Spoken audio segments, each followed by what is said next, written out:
Welcome to this tutorial on how to edit label presets in Etsy.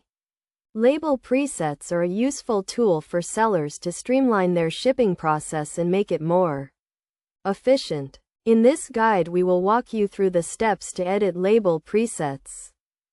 First, you need to log into your Etsy account and go to the Shop Manager section. From there, click on Settings and then Shipping Labels. This will take you to the Shipping Labels page where you can view and edit your label presets.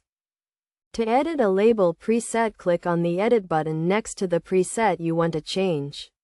This will take you to the Edit Label Preset page where you can make changes to the preset. You can change the name of the preset and the package type, and you can also add or remove services and package details. One of the key concepts to understand when editing label presets is the difference between package types and services. Package types refer to the type of package you are shipping, such as a box or an envelope.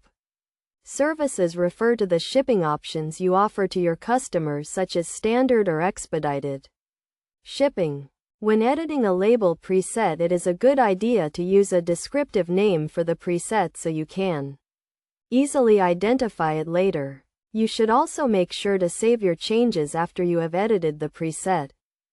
It is also a good practice to test your label presets before using them to make sure they are working correctly. You can do this by generating a sample label and checking to make sure all the information is correct.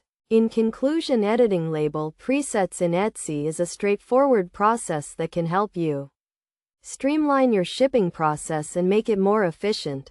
By following the steps outlined in this guide, you can easily edit your label presets and start using them to ship your orders. Remember to use descriptive names for your presets and to test them before using them to make sure they are working correctly.